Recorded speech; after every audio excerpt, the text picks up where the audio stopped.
Livro de Gênesis. Toda grande jornada tem um início. Todo destino extraordinário começa com um primeiro passo. Toda história de redenção nasce de uma promessa original.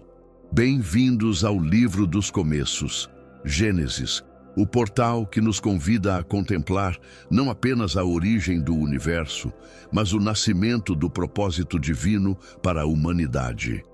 Em suas páginas antigas, descobrimos não só a criação dos céus e da terra, mas o início do diálogo eterno entre o Criador e sua criação mais preciosa.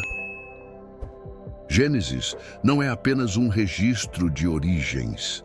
É o testemunho do Deus que se revela, que chama, que promete e que redime. Prepare-se para uma jornada através do tempo primordial. Dos jardins do Éden às tendas dos patriarcas, das águas do dilúvio aos tijolos de Babel, das promessas feitas a Abraão até as lágrimas de José no Egito. Este é Gênesis, onde tudo começou, a criação e a queda. Gênesis 1 ao 3. No princípio, criou Deus os céus e a terra. Uma frase simples. E ainda assim, nelas está contido o maior ato imaginável, o nascimento de tudo o que existe. Não um acidente cósmico, não uma coincidência química, mas um ato intencional de um Criador pessoal. A narrativa hebraica de Gênesis nos apresenta uma verdade revolucionária para o mundo antigo. Um único Deus, soberano e amoroso, que cria com propósito e ordem. Enquanto as culturas vizinhas de Israel adoravam o sol, a lua e as estrelas, a revelação divina mostrava algo extraordinário. Estes não eram deuses, mas apenas lâmpadas criadas pela palavra poderosa do único Deus verdadeiro. E o Espírito de Deus pairava sobre a face das águas. Que imagem poética! O termo hebraico usado aqui para pairar, merashefé, é o mesmo usado em Deuteronômio para descrever uma águia que paira sobre seus filhotes, protegendo-os. Desde o primeiro momento da criação, vemos um Deus que não apenas cria, mas que cuida, que nutre, que protege. E então, a palavra falada traz ordem ao caos. Haja luz, e houve luz. Em 6 dias de atividade criativa, Deus transforma o vazio em plenitude, o informe em beleza estruturada, o silêncio em sinfonia de vida, e a cada passo o refrão divino ecoa. E viu Deus que era bom. O que isso nos diz sobre o caráter do nosso Criador? Que ele valoriza a ordem, a beleza, a diversidade, a bondade intrínseca da existência. E então, no ápice da criação, surge a obra-prima. Façamos o homem à nossa imagem, conforme a nossa semelhança. Observe o plural divino. Façamos. Desde os primeiros versículos da Bíblia, há um mistério na natureza de Deus, uma pluralidade na unidade que séculos depois seria plenamente revelada na doutrina da Trindade. O ser humano, homem e mulher, é formado do pó da terra, mas animado pelo próprio sopro divino, matéria e espírito. Terra e céu unidos em um ser capaz de conhecer seu Criador. A única criatura feita à imagem de Deus, carregando algo da natureza divina em sua própria essência. O Jardim do Éden, o primeiro lar da humanidade. Um santuário vivo onde céu e terra se encontravam. Onde Deus caminhava na brisa do dia para a comunhão com suas criaturas amadas. O termo Éden, em hebraico, sugere delícias, prazer e abundância. Era um microcosmo do mundo como deveria ser. Harmonia entre Deus, humanos e toda a criação. O trabalho humano não era fardo, mas colaboração criativa com o próprio Deus. No centro deste jardim, 2 árvores misteriosas, a árvore da vida e a árvore do conhecimento do bem e do mal. A segunda veio com uma única restrição, o primeiro mandamento. Não comerás dela, porque no dia em que dela comeres, certamente morrerás. E então, o sussurro da serpente. É assim que Deus disse, a primeira distorção da verdade.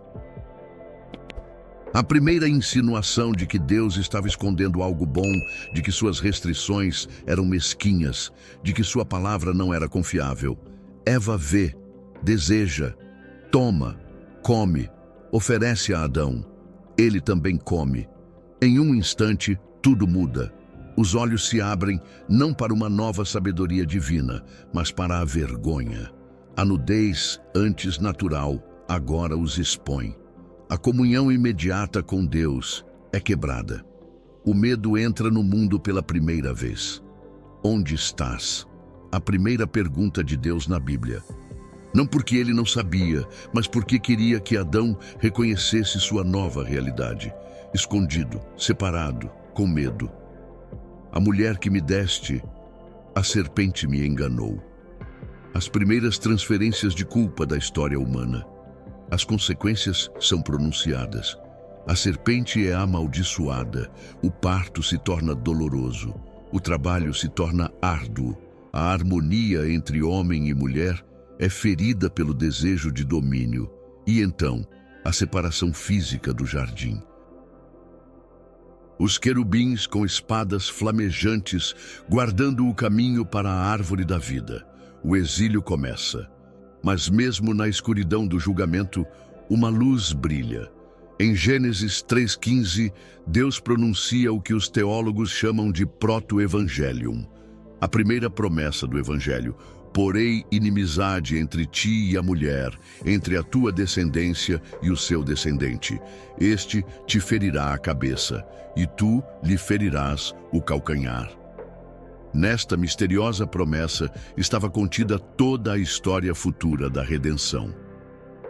Um descendente da mulher, Cristo, um dia esmagaria a cabeça da serpente, destruindo o poder do mal, ainda que ele mesmo fosse ferido no processo.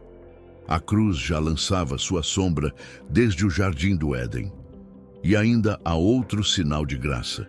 Antes de expulsá-los do jardim, fez o Senhor Deus túnicas de peles para Adão e sua mulher e os vestiu.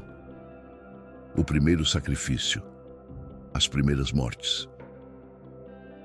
Animais inocentes, dando suas vidas e suas peles para cobrir a vergonha humana. Um prenúncio do sacrifício final que um dia cobriria não apenas a vergonha, mas o pecado da humanidade.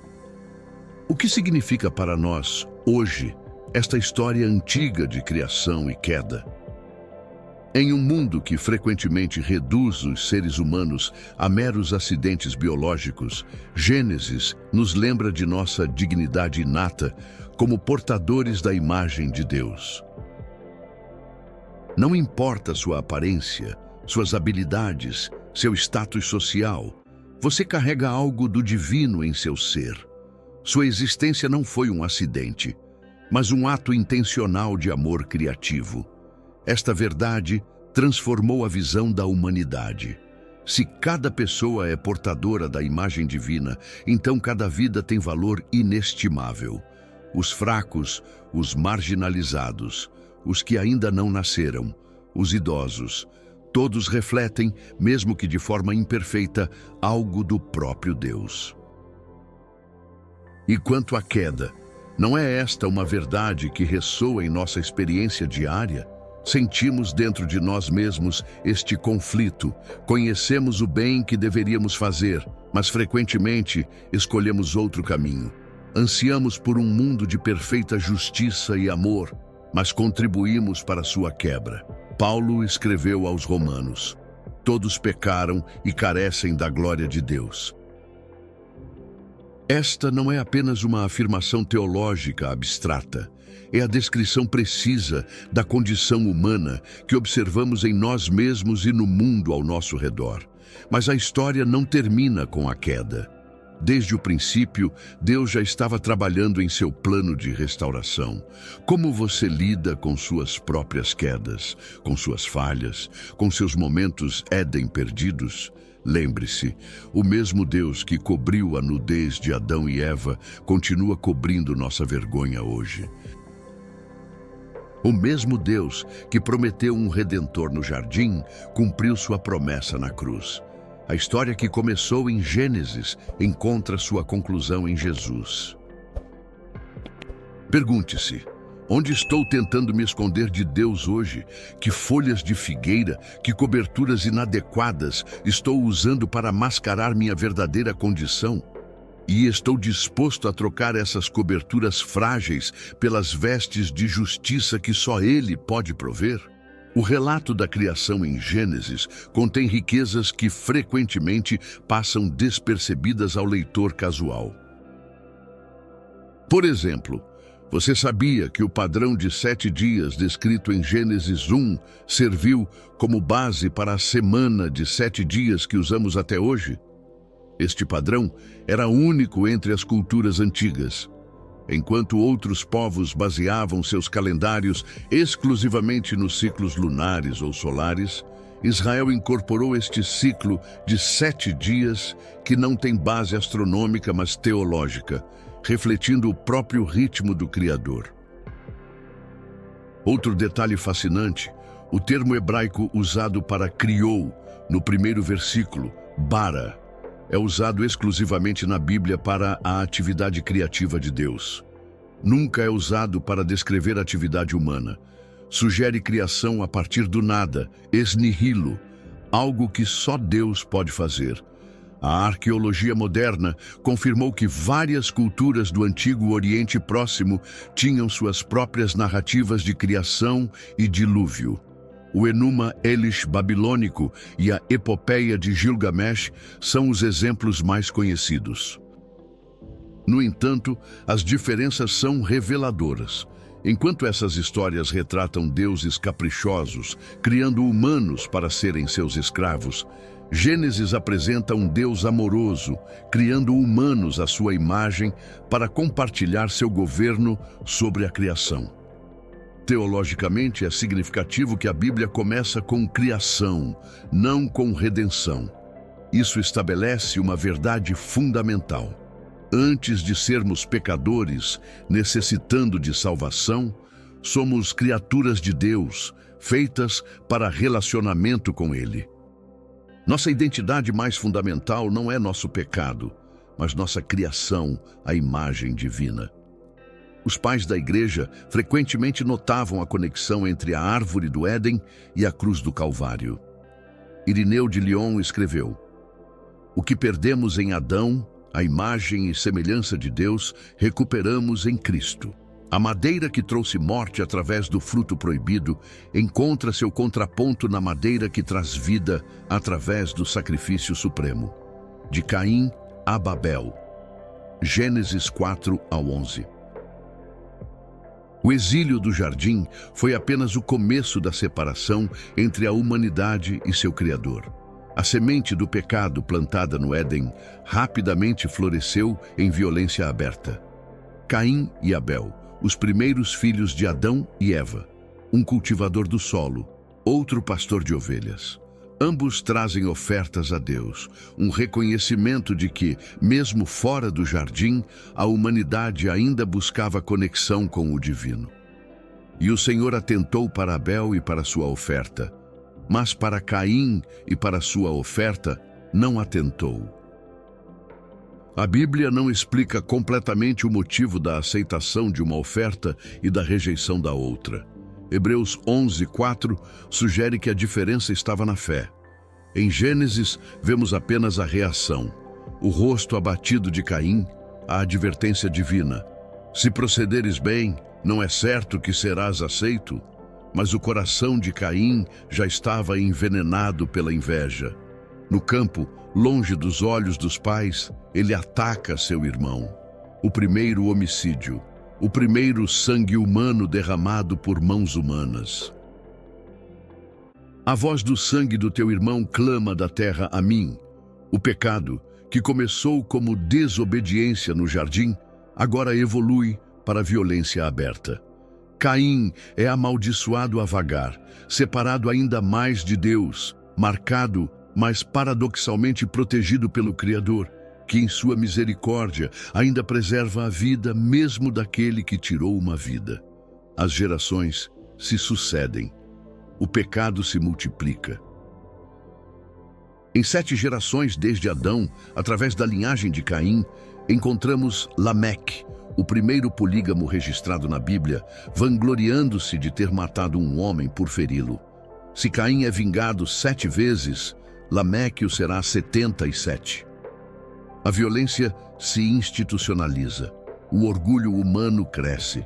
A separação de Deus se aprofunda. Viu o Senhor que a maldade do homem se havia multiplicado na terra e que toda a imaginação dos pensamentos de seu coração era má continuamente. Que descrição devastadora! Não apenas ações externas, mas os próprios pensamentos internos do coração humano, continuamente voltados para o mal. E então, a decisão divina que parece tão difícil para nossos ouvidos modernos, o dilúvio. Não um ato de crueldade divina, mas de justiça dolorosa diante da corrupção total. Como um cirurgião que deve remover um tecido gangrenoso para salvar o paciente, Deus age para preservar a possibilidade de redenção. Mas mesmo no julgamento, a graça brilha. Noé, um homem justo em sua geração, encontra favor aos olhos de Deus. A arca é construída, um refúgio flutuante onde a promessa da criação seria preservada. 40 dias e 40 noites de chuva. As comportas dos céus se abrem, as fontes do abismo irrompem, as águas cobrem até os mais altos montes. Toda a carne que se movia sobre a terra perece. Por um ano inteiro, Noé e sua família flutuam sobre as águas do julgamento, carregando as sementes de um novo começo. A arca, uma espécie de novo Éden móvel, preservando a vida em meio à morte. E então, finalmente, o recomeço. O corvo que não retorna, a pomba que volta com a folha de oliveira, o primeiro sinal de vida nova. As águas baixam, a arca repousa. A família e os animais emergem para um mundo lavado, purificado. O primeiro ato de Noé? Construir um altar, oferecer sacrifício, buscar a face de Deus. E a resposta divina, uma promessa solene, marcada pelo arco-íris no céu. Não mais destruirei os viventes como fiz. Um novo começo, uma segunda chance para a humanidade. As mesmas bênçãos originais repetidas. Sede fecundos, multiplicai-vos, enchei a terra. Uma aliança estabelecida não apenas com os humanos, mas com toda criatura vivente. O arco no céu, o arco de guerra divino pendurado nas nuvens, apontando para longe da terra, um sinal de paz entre o Criador e sua criação. Mas o dilúvio, embora purificasse a terra, não purificou o coração humano. Logo vemos Noé, o justo, embriagado e exposto em sua tenda. Cam, desrespeitando seu pai. A maldição pronunciada sobre Canaã. O ciclo do pecado continua, mesmo após o julgamento das águas. E, finalmente, chegamos a Babel, a humanidade unida por uma língua, por uma visão, mas não pelo propósito divino. Vinde, edifiquemos para nós uma cidade e uma torre cujo topo chegue até aos céus, e façamo-nos um nome, para que não sejamos espalhados sobre a face de toda a terra. O problema não era a construção em si, mas a motivação. Façamo-nos um nome. Em contraste direto com o chamado de Abraão, que viria logo depois, a quem Deus promete: engrandecerei o teu nome. Buscar glória para si mesmo versus recebê-la como dádiva divina. Duas orientações espirituais fundamentalmente opostas. A intervenção divina em Babel não foi primariamente um castigo, mas um ato de misericórdia. Confundindo as línguas, Deus impediu que a humanidade unida em rebelião causasse danos ainda maiores. A dispersão das nações, vista como tragédia humana, foi na verdade parte do propósito original: enchei a terra. Os capítulos 1-11 de Gênesis nos mostram ciclos repetidos: criação, queda, julgamento, graça, do Éden à arca, da arca a Babel. A narrativa se move de toda a criação para toda a humanidade, e agora se estreitará para focar em uma família específica, através da qual Deus iniciará seu plano de redenção global. As histórias de Caim e Abel, do dilúvio e da Torre de Babel não são meros relatos de um passado distante. São espelhos onde vemos refletidas as mesmas tendências humanas que persistem até hoje. A inveja que consumiu Caim ainda envenena relacionamentos. Como reagimos quando outros são favorecidos ou reconhecidos em vez de nós? A pergunta de Deus a Caim ecoa através dos séculos. Por que te iraste? Por que descaiu o teu semblante? Quantas vezes nosso orgulho ferido se transforma em ressentimento, e o ressentimento em palavras ou ações destrutivas? O caminho de Caim permanece como um alerta solene sobre a progressão do pecado, quando permitimos que ele se enraize em nossos corações. E quanto ao dilúvio, esta história desafiadora nos confronta com a realidade de um Deus que é não apenas amoroso, mas também justo. Um Deus que leva o pecado tão a sério que não pode simplesmente ignorá-lo. Mas observe, o mesmo Deus que fecha a porta da arca é quem primeiro a abriu como caminho de salvação. O julgamento nunca é a primeira ou a última palavra de Deus. É sempre precedido por advertências e seguido pela graça. O arco-íris permanece no céu até hoje, um lembrete de que vivemos sob a promessa da paciência divina. Pedro escreve que Deus é longânimo para convosco, não querendo que ninguém se perca, senão que todos cheguem ao arrependimento. A Torre de Babel fala diretamente à nossa era de conquistas tecnológicas e ambições grandiosas. Não há nada errado em construir, em criar, em avançar. Estas são expressões da imagem de Deus em nós. O problema surge quando nossas conquistas se tornam monumentos ao nosso próprio ego, quando buscamos fazer um nome para nós mesmos, independentemente de Deus. Pergunte-se: o que estou construindo em minha vida? Uma torre para minha própria glória ou um altar para a glória de Deus? Estou buscando fazer meu próprio nome grande ou magnificar o nome do Senhor? O antídoto para o espírito de Babel é encontrado nas palavras de João Batista. É necessário que ele cresça e que eu diminua. E quando entendemos que nossa verdadeira grandeza está em glorificar a Deus, não a nós mesmos, encontramos a liberdade que Babel buscava, mas nunca poderia alcançar. As narrativas desta seção de Gênesis estão repletas de detalhes fascinantes que enriquecem nossa compreensão. Por exemplo, o nome Abel, em hebraico, Hevel, significa vapor ou sopro, uma alusão profética à brevidade de sua vida. Já Caim está relacionado à palavra adquirir ou forjar, possivelmente indicando a esperança de Eva de que ele seria o descendente prometido que esmagaria a cabeça da serpente. Que ironia trágica que, em vez disso, ele se tornaria o primeiro agente humano da morte. A história do dilúvio tem paralelos em muitas culturas ao redor do mundo. Mais de 200 narrativas de inundação foram documentadas globalmente, muitas com elementos surpreendentemente semelhantes. Um homem justo é avisado, constrói um barco, animais são preservados, uma ave é enviada para procurar terra. Críticos veem isso como evidência contra a historicidade do relato bíblico, mas poderia ser exatamente o oposto. Estas memórias culturais diversas podem apontar para um evento cataclísmico real que deixou uma impressão indelével na memória humana coletiva.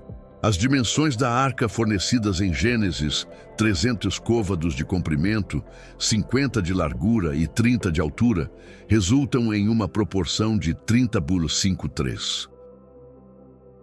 Estudos modernos de arquitetura naval, confirmam que estas proporções criariam uma embarcação extremamente estável, capaz de suportar ondas enormes sem emborcar.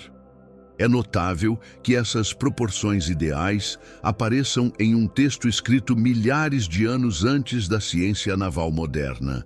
Quanto a Babel, escavações na Mesopotâmia revelaram estruturas conhecidas como zigurates, torres em formato de pirâmide com templos no topo. O Etemenanque, um zigurate dedicado ao deus Marduk em Babilônia, é frequentemente associado à Torre de Babel bíblica. Seu nome significa Casa da Fundação do Céu e da Terra, um eco impressionante do desejo descrito em Gênesis de construir uma torre cujo topo chegue até os céus. Teologicamente, é fascinante observar como Jesus inverte a trajetória de Babel em Atos 2.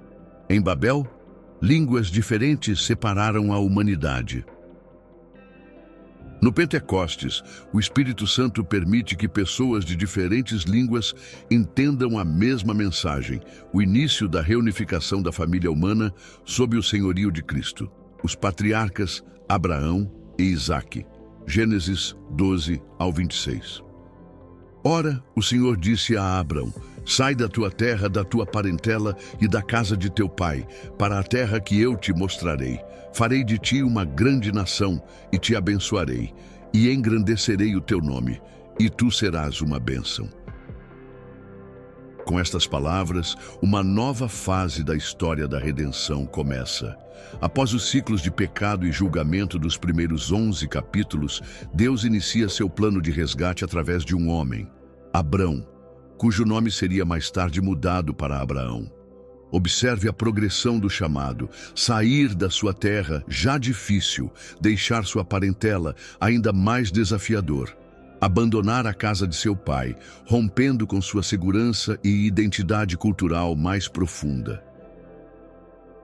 O chamado de Deus frequentemente nos pede para soltar camadas cada vez mais profundas de segurança para abraçar sua promessa. Abrão obedece, embora apenas parcialmente no início. Leva consigo Ló, seu sobrinho, contrariando a instrução de deixar sua parentela. Esta obediência incompleta geraria complicações futuras, um padrão que vemos repetidamente nas histórias patriarcais. A jornada de Abrão o leva a Canaã, terra de promessa, mas também terra de fome. Teste imediato a sua fé. Mal chega à terra prometida e já precisa descer ao Egito em busca de alimento. No Egito, o medo supera a fé. Dize que és minha irmã. A primeira de duas ocasiões em que Abrão coloca Sara em risco para proteger a própria vida. Meia verdade que era, na realidade, uma mentira completa em sua intenção.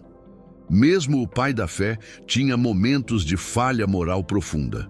Paradoxalmente, Abrão sai do Egito ainda mais rico materialmente, mas espiritualmente comprometido. As riquezas adquiridas incluem uma serva egípcia chamada Agar, que se tornaria instrumento de mais testes e tribulações. De volta a Canaã, a separação de Ló finalmente ocorre, forçada não pela obediência a Deus, mas pela contenda entre seus pastores. Ló escolhe as planícies férteis próximas a Sodoma, atraído pela prosperidade aparente, inconsciente do perigo espiritual. É após esta separação que Deus renova sua promessa a Abrão. Ergue os olhos e olha desde o lugar onde estás, para o norte, para o sul, para o oriente e para o ocidente. Porque toda esta terra que vês, eu te darei, a ti e à tua descendência, para sempre. Farei a tua descendência como o pó da terra. A vida de Abrão não era de isolamento contemplativo, mas de envolvimento com o mundo ao seu redor. Quando reis do Oriente capturam Ló na primeira guerra registrada na Bíblia, Abrão se torna guerreiro, reunindo 318 homens treinados para um resgate audacioso. Sua vitória o coloca diante de duas figuras contrastantes, o rei de Sodoma, oferecendo riquezas, e Melquisedeque, misterioso rei de Salém e sacerdote do Deus Altíssimo, oferecendo pão, vinho e bênção. Abrão recusa os despojos de Sodoma, nem um fio, nem uma correia de sandália, enquanto aceita a bênção de Melquisedeque e lhe dá o dízimo. Duas orientações espirituais em conflito, duas lealdades possíveis, e a escolha de Abrão revela seu coração. Depois destas coisas, veio a palavra do Senhor a Abrão numa visão, dizendo: Não temas, Abrão, eu sou o teu escudo e teu galardão será grandíssimo. A promessa divina ressoa, mas Abrão expressa sua dúvida mais profunda: Senhor Deus, que me darás, visto que morro sem filhos? Como pode ser pai de uma grande nação quem não tem sequer um herdeiro? Olha agora para os céus e conta as estrelas, se as podes contar. Assim será a tua descendência. E então, o versículo que mudaria o curso da história da redenção. Creu Abrão no Senhor, e isso lhe foi imputado como justiça. Paulo e Tiago, mais tarde, construiriam teologias profundas sobre esta simples declaração. A justificação pela fé, o princípio fundamental da salvação, já estava presente na história de Abraão. Não por obras, não por circuncisão, não por observância ritual, mas pela confiança na promessa de Deus. Deus sela esta promessa com uma cerimônia de aliança extraordinária. Animais cortados ao meio, com um caminho entre as partes.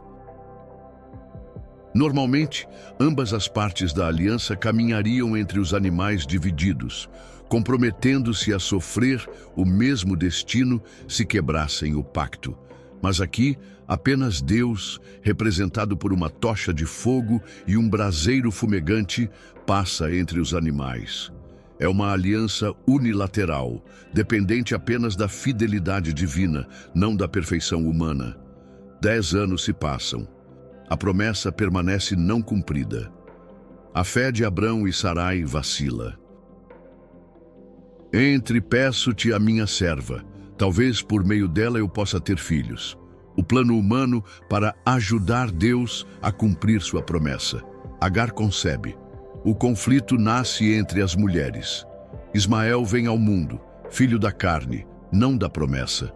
As consequências desta decisão reverberam até hoje no conflito entre os descendentes de Isaque e Ismael. Como frequentemente acontece, as soluções humanas para a aparente demora divina criam problemas geracionais.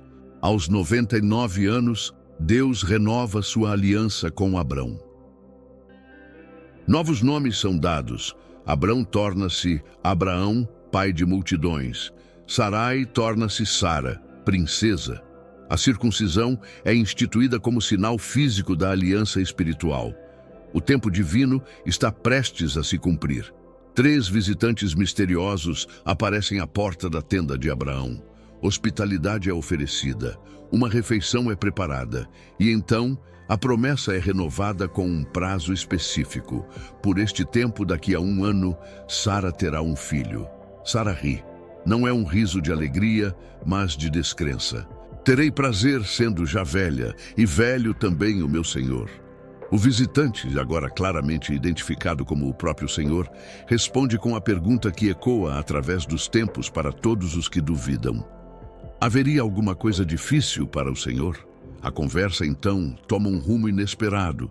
Deus revela a Abraão seu plano de julgar Sodoma e Gomorra.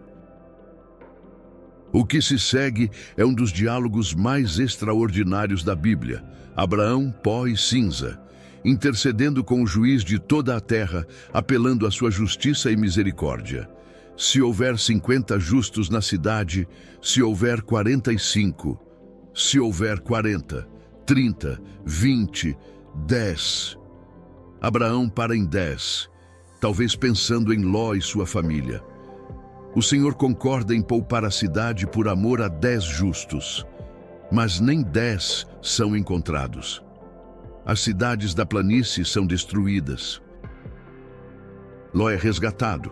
mas perde sua esposa e acaba em uma caverna, onde seus últimos descendentes são concebidos através de um ato incestuoso com suas próprias filhas. Outra história trágica, nascida do compromisso moral e da escolha de viver nas bordas de Sodoma. Visitou o Senhor a Sara, como tinha dito, e o Senhor cumpriu a Sara o que havia prometido. Sara concebeu e deu à luz um filho a Abraão na sua velhice, no tempo determinado de que Deus lhe falara. O riso de descrença de Sara se transforma em riso de alegria. Deus me fez rir. Todo aquele que o ouvir rirá comigo. O nome do filho da promessa reflete esta transformação. Isaque, que significa ele ri. A festa de desmame. Ismael zombando. O conflito que não podia ser evitado.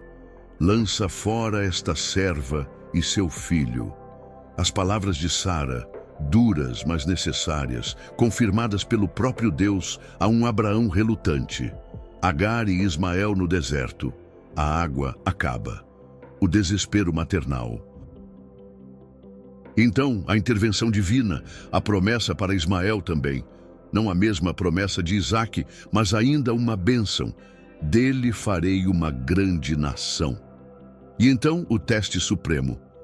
Toma agora teu filho, teu único filho, Isaque, a quem amas, e vai à terra de Moriá. Oferece-o ali em holocausto sobre um dos montes que te mostrarei. Imaginem o choque destas palavras. O filho da promessa, o filho do riso, o filho por quem Abraão esperou 100 anos. O filho, através de quem toda a promessa divina seria cumprida. E agora, o comando para sacrificá-lo. 3 dias de jornada, 3 dias de reflexão agônica, 3 dias carregando o peso de um comando incompreensível. Mas Abraão continua, sustentado por uma fé que agora havia amadurecido através de décadas de espera e teste. Isaque pergunta: onde está o cordeiro para o holocausto? A resposta de Abraão revela a profundidade de sua fé. Deus proverá para si o cordeiro para o holocausto, meu filho. Hebreus nos diz que Abraão considerou que Deus era poderoso para até ressuscitar Isaque dentre os mortos. Sua fé havia crescido ao ponto de confiar que, mesmo que tivesse que sacrificar Isaque, Deus ainda cumpriria sua promessa através dele.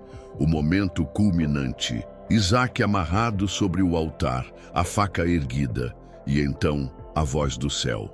Não estendas a tua mão sobre o moço e não lhe faças nada, porquanto agora sei que temes a Deus, visto que não me negaste teu filho, teu único filho. Um carneiro preso pelos chifres nos arbustos, o substituto providenciado, Isaque poupado, e um novo nome para Deus é revelado, Jeová Jiré, o Senhor proverá.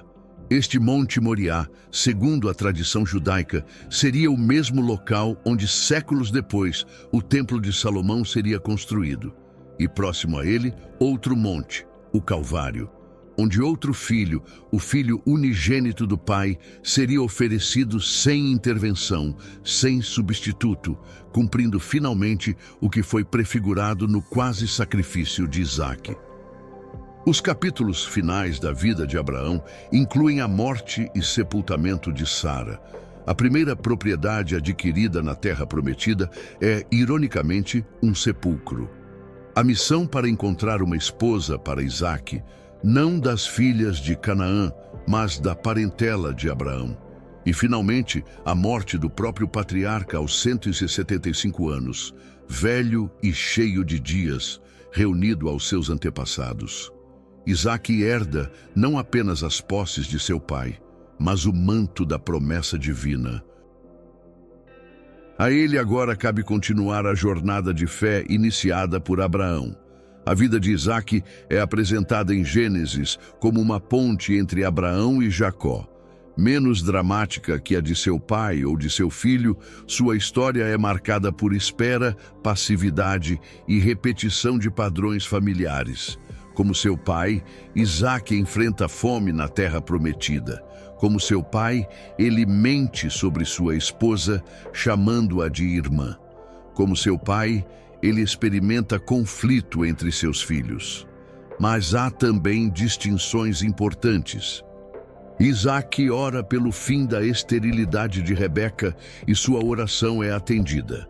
Os gêmeos Esaú e Jacó lutam já no ventre, prenúncio do conflito que marcaria suas vidas. 2 nações há no teu ventre, e 2 povos se dividirão das tuas entranhas.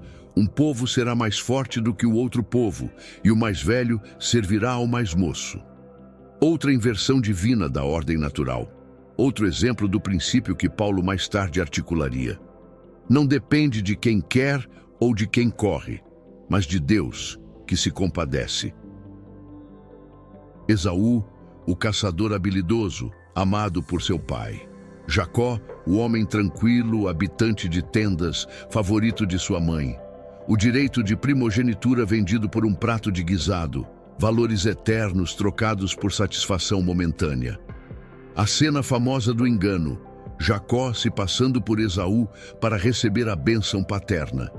Rebeca orquestrando o esquema. Isaque, com visão fraca, sendo enganado. A bênção pronunciada sobre o filho errado, ou seria o filho certo, conforme a profecia. A fúria de Esaú. A ameaça de morte. Jacó enviado para longe, para a casa de Labão. Uma fuga que parecia temporária, mas que duraria 20 anos. Assim, termina o ciclo de Isaque em Gênesis, com seu filho favorito deserdado e seu filho menos favorecido fugindo para salvar a vida. O plano divino progride, não através da perfeição humana, mas apesar das falhas e fragilidades humanas. As histórias de Abraão e Isaque são como um espelho para nossa própria jornada de fé. Em Abraão, vemos o chamado divino e a resposta humana em todas as suas complexidades. O chamado de Deus frequentemente nos pede para deixar algo para trás. Conforto, segurança, identidade familiar, planos pessoais. Como Abraão, somos convidados a caminhar não por vista, mas por fé, para uma terra que Deus nos mostrará. Observe como a fé de Abraão não era perfeita desde o início, mas cresceu através de testes e tropeços. Ele mentiu sobre Sara no Egito. Tentou ajudar Deus através de Agar. Duvidou da possibilidade de ter um filho na velhice. Sua fé era real, mas também era uma fé em progresso, assim como a nossa. A fé não é ausência de dúvidas, mas confiança em Deus apesar delas. Não é perfeição moral instantânea, mas uma jornada de crescimento em obediência. A longa espera pelo Filho prometido nos ensina algo profundo sobre o tempo de Deus. Em nossa era de gratificação instantânea, a ideia de esperar 25 anos pela realização de uma promessa divina parece quase insuportável.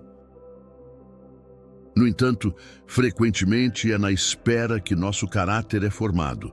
É na espera que aprendemos a confiar não em nossas soluções, mas nas promessas de Deus. É na espera que nossa fé é purificada de agendas egocêntricas. E o que dizer do teste supremo? O pedido para sacrificar Isaque não é apenas uma história de outro tempo, mas um convite para examinarmos nossos próprios Isaques. Aqueles dons, relacionamentos ou sonhos que Deus nos deu, mas que podem se tornar ídolos quando os amamos mais do que ao doador. A pergunta fundamental é: confiamos no doador mais do que no dom? Estamos dispostos a entregar até mesmo o que mais amamos, se Deus o pedir? Não porque Deus queira nos privar da alegria, mas porque Ele quer ser nossa alegria suprema. O carneiro preso pelos chifres nos arbustos prefigura a verdade central do Evangelho, que Deus provê o substituto. Como Isaque foi poupado pelo carneiro, nós somos poupados através do Cordeiro de Deus, que tira o pecado do mundo. Quanto a Isaque e o conflito entre seus filhos, vemos como padrões familiares, tanto positivos quanto negativos, tendem a se repetir através das gerações. O favoritismo parental que Isaque praticou com Esaú foi o mesmo que mais tarde Jacó praticaria com José, gerando ciclos de dor e conflito. Pergunte-se: que padrões estou repetindo de minha própria história familiar? Que heranças espirituais estou passando para a próxima geração? Como posso, pela graça de Deus, quebrar ciclos negativos e fortalecer legados positivos? Finalmente lembre-se, mesmo quando os patriarcas falharam, e eles falharam frequentemente, Deus permaneceu fiel. Este é o fio de ouro que percorre todas estas histórias. Não a fidelidade humana, mas a fidelidade divina. Não o compromisso vacilante do homem, mas a aliança inabalável de Deus. A história de Abraão está repleta de detalhes fascinantes que enriquecem nossa compreensão. Por exemplo, os arqueólogos descobriram que a prática de uma esposa estéril, oferecendo sua serva para gerar filhos, como Sara fez com Agar, está documentada em contratos de casamento da antiga Mesopotâmia, particularmente nos tabletes de Nuzi, datados do 2º milênio antes de Cristo. Estes contratos também especificavam que a esposa mantinha a autoridade sobre qualquer filho nascido deste arranjo, exatamente como vemos na relação entre Sara e Agar. O nome original de Abraão, Abrão, significa pai exaltado, enquanto seu novo nome Abraão significa pai de multidões. Da mesma forma, Sarai pode ser traduzido como minha princesa, talvez indicando seu status na família de seu pai, enquanto Sara significa simplesmente princesa. Agora sua identidade não é derivada de sua família de origem, mas de seu chamado divino como matriarca. As cidades de Sodoma e Gomorra têm fascinado arqueólogos por séculos. Embora sua localização exata permaneça debatida, escavações na região sudeste do Mar Morto revelaram evidências de assentamentos urbanos que foram destruídos abruptamente por volta de 1700 a.C., com sinais de uma intensa conflagração. Alguns pesquisadores sugerem que um terremoto pode ter liberado depósitos naturais de betume e enxofre, criando uma chuva literal de fogo e enxofre, como descrito no texto bíblico. O nome Melquisedeque significa Rei de Justiça, e ele é identificado como Rei de Salém, possivelmente uma forma primitiva de Jerusalém. O autor de Hebreus desenvolve uma teologia profunda sobre esta figura enigmática, vendo nela um tipo de Cristo, um sacerdócio superior ao de Arão, sem início ou fim registrado, oferecendo pão e vinho como símbolos que prefiguram a Eucaristia. Quando Abraão creu no Senhor e isso lhe foi imputado como justiça, estabeleceu-se o padrão para a justificação pela fé que seria plenamente revelado em Cristo. Paulo usa este exemplo em Romanos 4 para mostrar que Abraão foi justificado antes da circuncisão, antes da lei, simplesmente pela fé na promessa de Deus, um argumento poderoso para a inclusão dos gentios na família da fé. O drama no Monte Moriá ecoa em múltiplos níveis através da Bíblia. Isaque carregando a madeira para seu próprio sacrifício prefigura Cristo carregando sua cruz. O termo usado para único filho, Yatid, em hebraico, é o mesmo usado no Salmo 22:20. Livra a minha alma da espada e a minha vida do poder do cão. Um salmo frequentemente visto como messiânico, apontando para a cruz. Há um detalhe fascinante frequentemente perdido na tradução. Quando o anjo interrompe o sacrifício, ele diz: agora sei que temes a Deus. A palavra hebraica para sei aqui é yada, conhecimento experimental, não apenas teórico. Deus sempre soube teoricamente que Abraão o temeria, Mas agora essa fé foi demonstrada na experiência concreta. É um lembrete de que nossa fé também deve mover-se do conhecimento teórico para a demonstração prática. Jacó e José. Gênesis 27 ao 50. Jacó foge. O enganador agora teme ser morto por seu irmão enganado. Sozinho no deserto, entre Berseba e Harã, ele se detém para passar a noite. Uma pedra serve de travesseiro, e então o sonho que mudaria sua vida. Eis uma escada posta na terra, cujo topo chegava ao céu, e eis que anjos de Deus subiam e desciam por ela.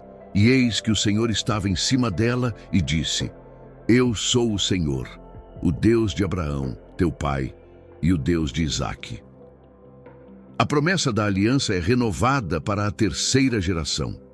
O enganador, o fugitivo, o homem de caráter questionável, ainda assim escolhido por Deus para carregar a promessa, não por mérito, mas por graça. Quão terrível é este lugar! Este não é outro lugar senão a casa de Deus. Esta é a porta dos céus. Jacó ergue a pedra que lhe serviu de travesseiro, derrama óleo sobre ela e chama o lugar de Betel, casa de Deus.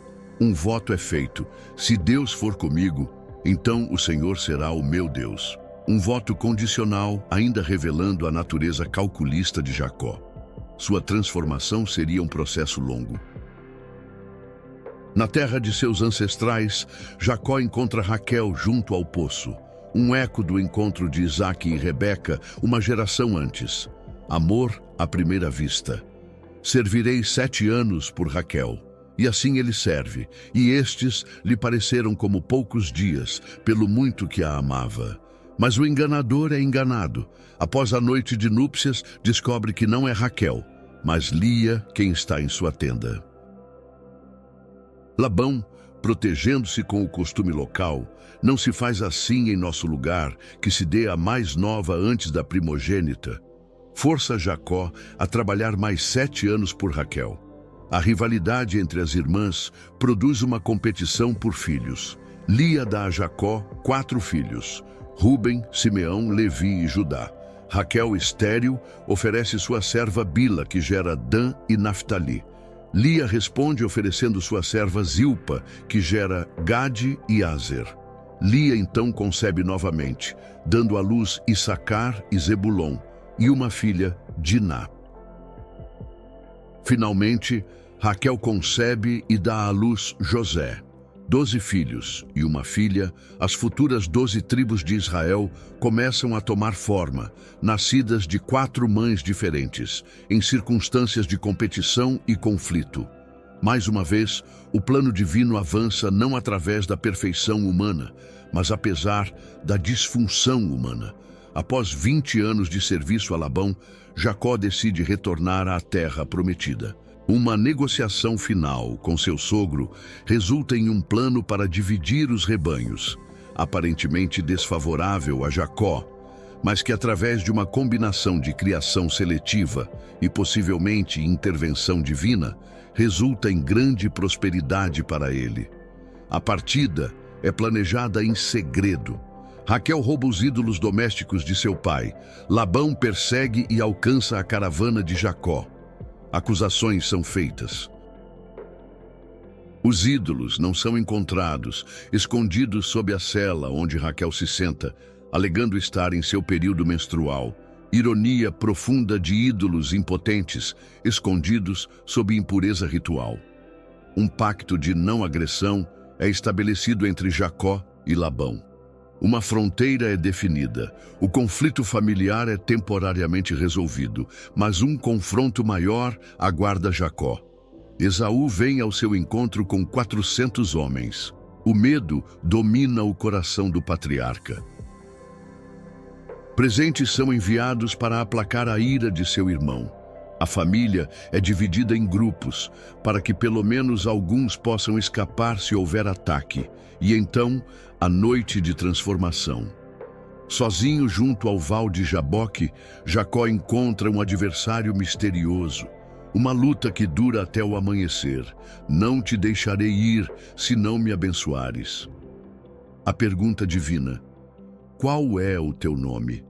Não porque o adversário não soubesse, mas porque Jacó precisava confessar: eu sou Jacó, o enganador, o suplantador. Não te chamarás mais Jacó, mas Israel, pois como príncipe lutaste com Deus e com os homens e prevaleceste. Uma nova identidade, um novo nome, uma nova natureza. O enganador torna-se o príncipe de Deus, mas a luta deixa marcas. Jacó manca após o encontro com Deus. As mais profundas bênçãos frequentemente vêm através de nossas feridas mais dolorosas. Nossa força é frequentemente nascida de nossa fraqueza reconhecida. O temido encontro com Esaú se transforma em reconciliação. Abraços, lágrimas, perdão, os irmãos separados agora reunidos. Não é explicado o que mudou o coração de Esaú. Talvez 20 anos de amadurecimento, talvez os presentes enviados por Jacó, talvez intervenção divina direta. Mas o resultado é graça inesperada no lugar de vingança temida. Jacó estabelece-se próximo a Siquém, comprando terra, construindo altar. Uma pausa na jornada do patriarca. Mas o drama familiar continua. Diná, filha de Jacó, é violada pelo príncipe local. Seus irmãos, Simeão e Levi, enganam os siquemitas, levando-os a circuncidar-se como condição para casamento intertribo, apenas para atacá-los enquanto estão incapacitados pela dor, massacrando todos os homens da cidade. A violência gera violência. O ciclo de engano continua na próxima geração. Deus chama Jacó a retornar a Betel, o local de seu primeiro encontro com o divino. É um momento de purificação familiar. Tirai os deuses estranhos que há no meio de vós, purificai-vos e mudai as vossas vestes. Uma mini-reforma espiritual ocorre. Ídolos são enterrados. A família renova seu compromisso com o único Deus verdadeiro. Raquel morre ao dar à luz Benjamim. Filho da minha dor, ela o chama, mas Jacó o renomeia filho da minha mão direita.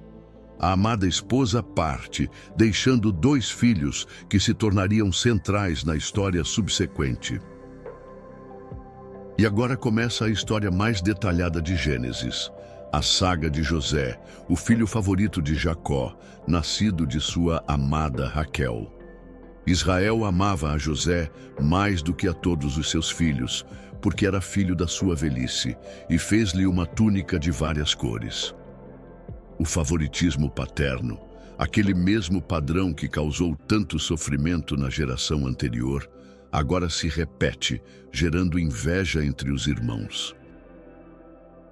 Os sonhos de José, feixe se inclinando perante seu feixe, sol, lua e 11 estrelas se inclinando perante ele, apenas intensificam o ressentimento.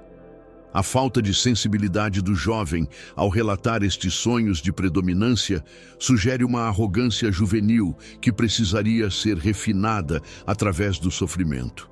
Os irmãos conspiram, José é lançado em uma cisterna, Judá sugere vendê-lo em vez de matá-lo, uma misericórdia parcial motivada por ganho financeiro. Mercadores ismaelitas o levam ao Egito. A túnica é mergulhada em sangue de animal. A mentira é contada ao pai. Jacó, o antigo enganador, agora é profundamente enganado por seus próprios filhos. Certamente um animal feroz o devorou. José foi despedaçado. O lamento inconsolável de Jacó. Com pesar, descerei ao meu filho à sepultura. No Egito, José é vendido a Potifar, oficial de Faraó. Sua integridade e competência o elevam à posição de administrador de toda a casa. E o Senhor estava com José, e foi ele homem próspero. A esposa de Potifar lança olhos sobre o jovem hebreu atraente, convites diários ao adultério. A resposta íntegra de José: como, pois, cometeria eu este grande mal e pecaria contra Deus? A rejeição gera falsa acusação. A túnica deixada nas mãos da tentadora torna-se evidência fabricada. José é lançado na prisão, o segundo poço de sua vida. Primeiro lançado por seus irmãos, agora por uma mulher rejeitada. Mesmo na prisão, o caráter de José brilha. Mas o Senhor estava com José e lhe concedeu misericórdia e lhe deu graça aos olhos do carcereiro-chefe. Novamente ele se torna administrador, agora dos assuntos da prisão. O copeiro e o padeiro de Faraó, também prisioneiros, têm sonhos. José os interpreta corretamente. O copeiro seria restaurado, o padeiro executado. Lembra-te de mim quando te for bem, pede José. Mas o copeiro restaurado se esquece do intérprete hebreu por 2 longos anos. Faraó tem sonhos inquietantes. 7 vacas gordas devoradas por 7 vacas magras. 7 espigas cheias consumidas por 7 espigas ressequidas. Ninguém na corte consegue interpretar. Finalmente, o copeiro se lembra. Conheço um jovem hebreu na prisão. José é trazido da prisão, barbeado, vestido com roupas limpas, apresentado diante do monarca mais poderoso da terra. Ouvi dizer que podes interpretar sonhos. A resposta de José revela seu crescimento em humildade. Não está em mim. Deus dará a Faraó uma resposta de paz. Os sonhos são interpretados. 7 anos de grande abundância, seguidos por 7 anos de fome severa. José não apenas interpreta, mas oferece um plano de ação.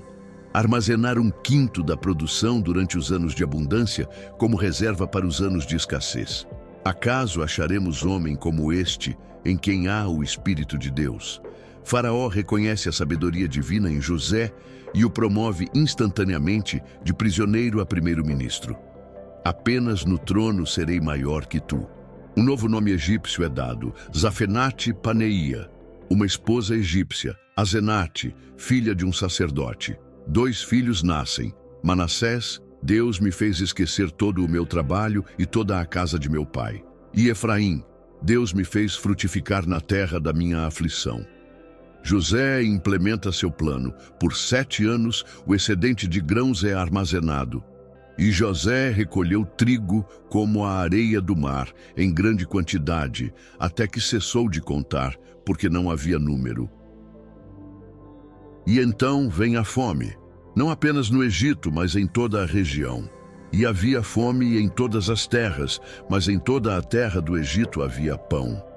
O mundo vem ao Egito em busca de alimento. E entre os famintos, 10 irmãos de José viajam do sul de Canaã, enviados pelo velho Jacó.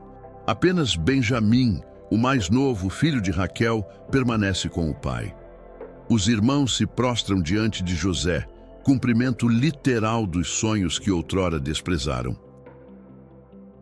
Eles não reconhecem o irmão, que venderam como escravo 22 anos antes, mas ele os reconhece.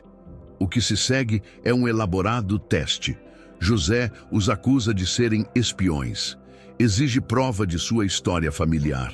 Simão é mantido como refém. Os outros são enviados de volta com a exigência de que tragam o irmão mais novo. Para aumentar sua confusão, José ordena que o dinheiro que trouxeram seja secretamente colocado de volta em seus sacos de grãos. Um ato que os deixa aterrorizados. Que é isto que Deus nos tem feito? Jacó recusa-se a deixar Benjamim ir. Meu filho não descerá convosco, porquanto o seu irmão é morto e só ele ficou. Se lhe acontecer algum desastre no caminho, fareis descer minhas cãs com tristeza à sepultura. Mas a fome persiste. Finalmente, Judá oferece-se como garantia pela segurança de Benjamim. Eu serei fiador por ele, da minha mão o requererás. Jacó cede. Os irmãos retornam ao Egito com Benjamim.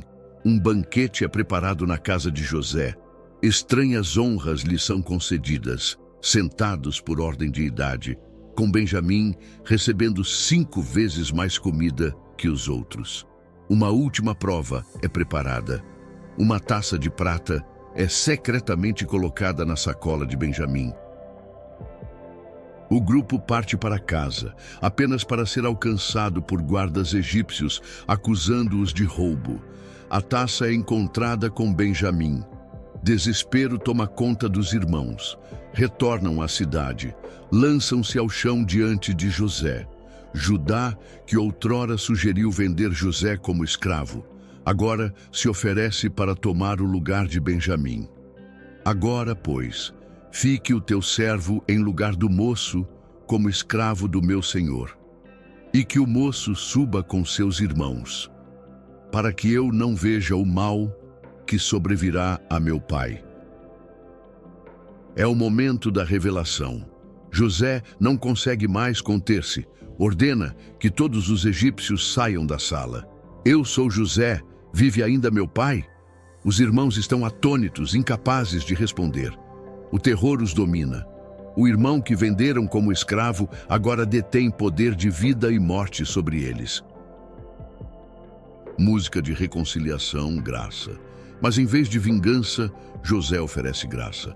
Agora, pois, não vos entristeçais, nem vos irriteis por me haverdes vendido para cá, porque para a preservação da vida, Deus me enviou adiante de vós. Não fostes vós que me enviastes para cá, senão Deus. Lágrimas de reconciliação. Abraços entre irmãos separados por décadas. Beijos de perdão onde antes houve traição. José envia seus irmãos de volta com carroças, mantimentos e um convite para trazer Jacó e toda a família para o Egito, onde serão sustentados durante os 5 anos restantes de fome. José ainda vive e é governador sobre toda a terra do Egito. As notícias deixam Jacó atordoado, incrédulo, mas ao ver as carroças egípcias, seu espírito revive. Basta, ainda vive José, meu filho. Eu irei e o verei antes que eu morra. 70 almas descem ao Egito. Israel, Jacó, viaja com toda a sua família, todos seus bens, para a terra de Gósen, no delta do Nilo, designada por José como nova habitação para os hebreus e seus rebanhos. O encontro entre pai e filho. Agora eu posso morrer, pois já vi o teu rosto e que ainda vives. 17 anos, Jacó viveria ainda em terra estrangeira. Enquanto isso, José administra o Egito com sabedoria durante a fome. Grãos são vendidos primeiro por dinheiro, depois por gado, finalmente por terras. No final, a terra veio a ser de Faraó, com exceção das terras dos sacerdotes. Um sistema de tributação é estabelecido, 1/5 de toda a produção para Faraó, 4/5 para os produtores. José estabelece as bases econômicas do Egito que durariam séculos. Jacó, sentindo aproximar-se seu fim, pede para ser sepultado não no Egito, mas na caverna de Macpela, em Canaã, onde estavam sepultados Abraão, Isaque, Sara, Rebeca e Lia. Antes de morrer, abençoa os filhos de José. Mais uma vez ocorre uma inversão. Efraim, o mais novo, recebe a mão direita, a bênção maior. Manassés, o primogênito, recebe a bênção secundária. Quando José tenta corrigir, Jacó insiste: sei, meu filho, sei, também ele será um povo e também ele será grande. Contudo, o seu irmão menor será maior do que ele. No capítulo 49 de Gênesis, encontramos as bênçãos finais de Jacó para seus 12 filhos, um dos textos mais poéticos e proféticos do livro. Não simples bênçãos, mas declarações proféticas sobre o futuro de cada tribo. Rúben, o primogênito, perde sua preeminência devido à instabilidade moral. Simeão e Levi são dispersos por sua violência. Mas, para Judá, uma bênção especial. O cetro não se arredará de Judá, até que venha Siló, e a ele obedecerão os povos. Uma profecia messiânica, apontando para aquele que viria da tribo de Judá, o leão e o cordeiro. Jacó morre aos 147 anos. Uma grande procissão fúnebre egípcios e hebreus juntos, leva seu corpo de volta a Canaã para ser sepultado com seus pais. Com Jacó morto, os irmãos temem que agora José buscará vingança. Enviam uma mensagem alegando que Jacó, antes de morrer, pedira que José os perdoasse. A resposta de José revela sua profunda maturidade espiritual. Não temais, acaso estou eu no lugar de Deus? Vós, na verdade, intentastes o mal contra mim, porém Deus o intentou para o bem, para fazer como se vê neste dia, para conservar muita gente com vida. José vive até os 110 anos, vendo a terceira geração de seus descendentes. Antes de morrer, extrai uma promessa de seus irmãos. Deus certamente vos visitará, e fareis transportar os meus ossos daqui. Como seu pai, José sabia que o Egito não era o destino final do povo de Deus. Seus ossos deveriam aguardar o retorno à terra prometida.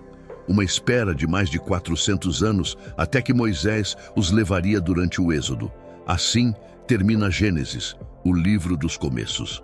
Não com uma conclusão, mas com uma promessa não cumprida. Não com um ponto final, mas com uma vírgula, uma pausa entre o chamado divino e sua plena realização. A família de Jacó está agora no Egito, não em Canaã. José está em um caixão, não em uma sepultura na terra prometida.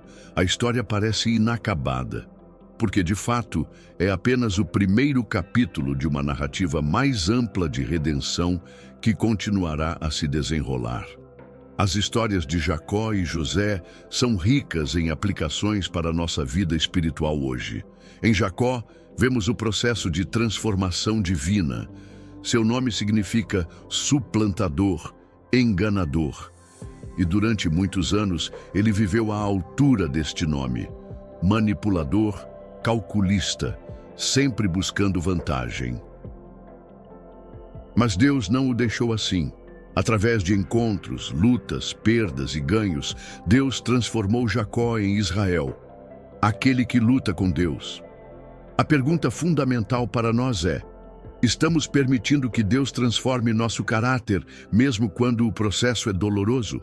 Observe que a transformação de Jacó não aconteceu de uma vez.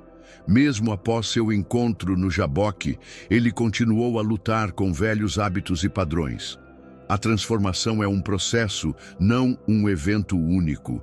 Que encorajamento para nós, que muitas vezes lutamos com as mesmas falhas repetidamente. A história da luta de Jacó com Deus nos ensina algo profundo sobre nossa própria jornada espiritual. Às vezes, as maiores bênçãos vêm através da luta, não da fuga. Jacó poderia ter escapado do lutador misterioso na escuridão, mas escolheu permanecer, agarrar-se, exigir a bênção. Não te deixarei ir se não me abençoares. Esta declaração poderosa reflete uma fé persistente, uma recusa em se contentar com menos do que a plenitude da bênção divina. Estamos dispostos a lutar assim em oração? A não nos contentarmos com uma espiritualidade superficial? Quanto a José, sua história nos ensina sobre fidelidade nas provações.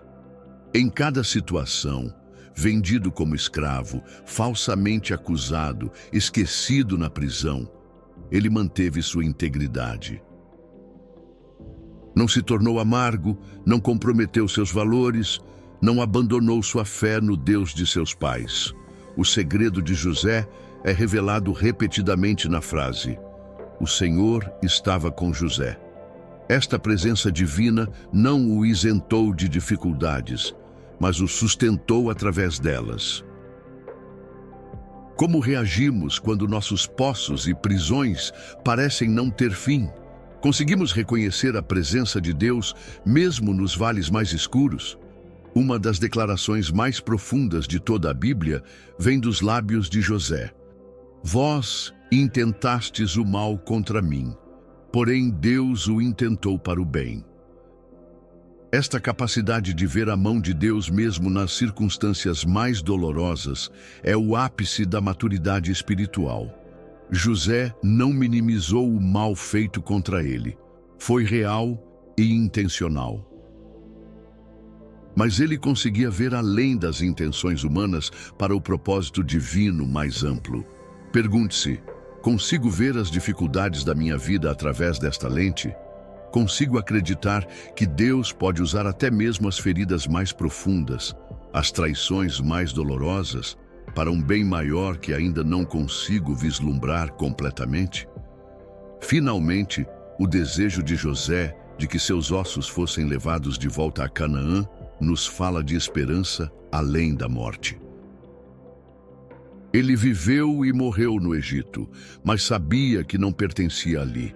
Sua identidade estava ligada à promessa de Deus, não ao seu sucesso presente. Como cristãos, somos chamados a viver com esta mesma tensão. Contribuímos para a sociedade ao nosso redor, como José fez no Egito, mas sabemos que nossa verdadeira cidadania está nos céus. Vivemos e trabalhamos no mundo presente, mas nossa esperança está firmada em uma promessa ainda não plenamente realizada. As histórias de Jacó e José contêm riquezas fascinantes, frequentemente ignoradas na leitura casual. Por exemplo, a luta de Jacó com o homem misterioso no Jaboque, mais tarde identificado como manifestação divina, tem um significado geográfico profundo. O nome Jaboque vem de uma raiz hebraica que significa esvaziar ou derramar. O rio que precisava ser atravessado antes que Jacó pudesse retornar à terra prometida. Espiritualmente, ele precisava ser esvaziado de sua confiança em seus próprios esquemas antes de poder entrar em sua herança. O novo nome dado a Jacó, Israel, tem sido tradicionalmente traduzido como aquele que luta com Deus. No entanto, análises linguísticas modernas sugerem que também pode significar que Deus prevaleça ou Deus governa, refletindo não tanto a força de Jacó, mas sua rendição final à soberania divina. A história de José no Egito ganha credibilidade histórica através de descobertas arqueológicas. Documentos egípcios confirmam que no segundo período intermediário, c. 1800-1550 a.C., o período provável de José, vários asiáticos semitas alcançaram posições de alto escalão no governo egípcio. Inscrições descrevem fomes severas e políticas governamentais de armazenamento de grãos semelhantes às descritas em Gênesis. O texto menciona que José foi embalsamado à maneira egípcia, um processo que levava 70 dias, conforme descrito em Gênesis 53. Este detalhe, preciso sobre práticas de mumificação egípcia, sugere familiaridade do autor com os costumes egípcios, consistente com a tradição de que Moisés, educado na corte egípcia, compilou estas histórias. Teologicamente, José é frequentemente visto como um tipo ou prefiguração de Cristo. Considere os paralelos. Amado por seu pai, odiado por seus irmãos, vendido por peças de prata, falsamente acusado, elevado de prisioneiro a príncipe, fornecedor de pão para um mundo faminto, reconciliador de sua família, salvador que transforma o mal em bem. Josué 24:32 registra que os ossos de José foram de fato enterrados em Siquém, em uma porção de terra que Jacó havia comprado, cumprindo a promessa feita mais de 400 anos antes. Em 1902, arqueólogos descobriram uma tumba em Siquém, que alguns acreditam ser o local final de sepultamento de José, embora esta identificação permaneça debatida. Uma curiosidade fascinante. Quando José interpreta os sonhos de Faraó, ele usa uma frase peculiar.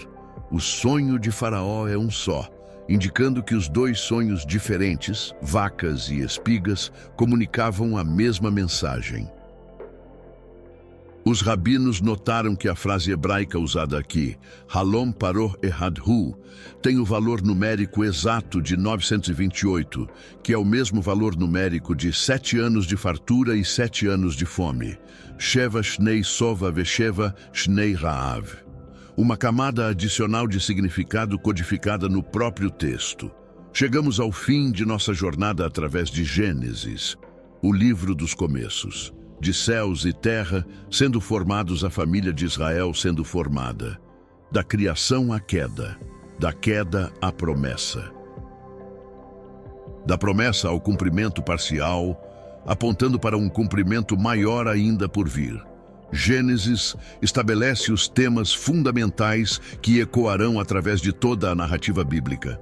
Criação, queda, redenção, aliança. Apresenta os problemas centrais da condição humana, separação de Deus, conflito entre irmãos, busca por identidade e propósito, e começa a revelar o plano divino para restaurar o que foi quebrado. Em Gênesis, vemos o caráter de Deus revelado, criativo, relacional, justo, misericordioso, fiel às suas promessas, mesmo quando os humanos são infiéis às suas. Vemos o padrão divino de trabalhar, não através de pessoas perfeitas, mas através de pessoas dispostas, apesar de suas falhas, a responder ao chamado. Gênesis termina não com um final feliz, mas com uma promessa incompleta. O povo escolhido está no Egito, não em Canaã. A bênção prometida a todas as nações, através da descendência de Abraão, ainda não foi realizada. Os ossos de José aguardam o retorno à terra prometida, mas as sementes foram plantadas, as promessas foram feitas, a aliança foi estabelecida. O caminho foi preparado para o que viria a seguir. O Êxodo, a lei, os profetas e, finalmente, aquele que seria a semente definitiva de Abraão, o leão de Judá, o verdadeiro Israel, o cumprimento de todas as promessas de Deus. Gênesis nos deixa não com respostas completas, mas com uma convicção inabalável. O Deus que começou esta história é fiel para completá-la. O Deus que chamou é fiel para cumprir. O Deus que prometeu é fiel para realizar. E assim, o livro dos começos nos aponta para além de si mesmo, para o Deus que é não apenas o início, mas também o fim, o alfa e o ômega, o primeiro e o último, o autor e consumador de nossa fé. No princípio, criou Deus os céus e a terra. E no fim, um novo céu e uma nova terra, onde a promessa do Éden será plenamente restaurada, onde a semente da mulher terá esmagado definitivamente a cabeça da serpente, onde todas as nações serão abençoadas através da semente de Abraão, onde Deus habitará novamente com seu povo e não haverá mais maldição. Esta é a grande história que começa em Gênesis e na qual somos convidados a encontrar nosso próprio lugar, nosso próprio começo, nossa própria jornada de fé.